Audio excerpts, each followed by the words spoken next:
Hello friends, welcome back to our YouTube channel movie crackers. ఈరోజు మనం review అవ్వబోయే movie star boy Siddhu, Raashi Khanna, Srinidhi Shetty starrer తెలుసు కదా. మూవీ స్టోరీ విషయానికి వస్తే, బ్రేకప్ నుంచి అప్పుడే మూవ్ ఆన్ అయిన ఒక అబ్బాయి ఇంకో అమ్మాయిని పెళ్లి చేసుకున్న తర్వాత జరిగే కాన్సిక్వెన్సెసే rest of the story. Movie first half చాలా త్వరగా అయిపోయిన ఫీలింగ్ వస్తుంది. చాలా ఇంట్రెస్టింగ్గా, చాలా ఎంగేజింగ్గా ఉంటుంది. మనకి ఇంటర్వెల్ దగ్గరికి వచ్చేటప్పటికి ఫస్ట్ హాఫ్ చాలా త్వరగా అయిపోయిందే అన్న ఫీల్ వస్తుంది.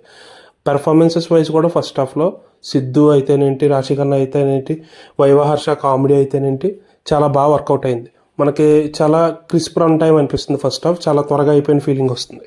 సెకండ్ హాఫ్ కూడా ఇలాగే బాగుంటుంది, ఇలా ఉంటే చాలు సినిమా బాగుంటుంది అన్నప్పుడు స్టార్ట్ అవుతుంది సెకండ్ హాఫ్.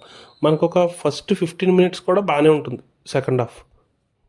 ఆ తర్వాత సీమంతం ఎపిసోడ్ అది వస్తుంది, అక్కడ కొంచెం డీవియేట్ అయిన ఫీల్ అనిపిస్తుంది మనకి.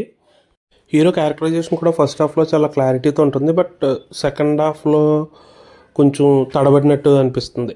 ఓవరాల్గా కంపేర్ చేస్తే ఫస్ట్ హాఫ్ ఉన్నంత ఉండదు second half. Okay just below యావరేజ్గా ఉంటుంది సెకండ్ హాఫ్. సెకండ్ హాఫ్ కూడా ఫస్ట్ హాఫ్ ఉన్నంత ఉండుంటే మూవీ ఇంకా బాగుండేది. Performances wise star boy Siddhu చాలా బాగా చేశాడు. క్యారెక్టర్ కూడా ఆయన ప్రీవియస్ వర్క్స్ అయిన డీజెటిల్ దానికి కంప్లీట్లీ కాంట్రాస్ట్ ఉంటుంది. చాలా మెచ్యూర్డ్ క్యారెక్టర్, చాలా క్లారిటీ ఉన్న character. At the same time కొంచెం అగ్రెసివ్ క్యారెక్టర్ కూడా. రాశి Khanna and Srinidhi Shetty they did their job.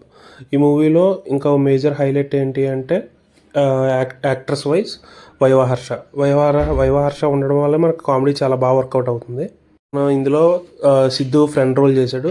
నార్మల్గా మన బయట ఫ్రెండ్స్ ఎలా అయితే ఉంటారో యాజ్ ఇట్ ఈస్ ఆ క్యారెక్టర్ దానికి రిఫ్లెక్షన్లా ఉంటుంది. And music by Thaman is the major asset. మూవీలో సాంగ్స్ చాలా బాగుంటాయి. At the same time BGM కూడా ఆ పర్టికులర్ మూవీకి ఎలా ఉండాలో యాజ్ ఇట్ ఈస్ అలాగే ఉంటుంది. చాలా బాగుంటుంది. అక్కడ ఓవర్ ది టాప్ కానీ అలా ఏం కాకుండా చాలా బాగుంటుంది.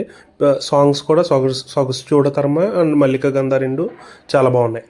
ఓవరాల్గా చెప్పాలంటే ఈ movie not everyone's cup of tea. కొంతమందికి నచ్చుతుంది, కొంతమందికి యావరేజ్ అనిపిస్తుంది. Our movie crackers rating is 2.5. Just average to above average మధ్యలో ఉంటుంది. మన ఛానల్ చూడండి, మీకు కంటెంట్ నచ్చినట్టయితే సబ్స్క్రైబ్ చేయండి. Thank you.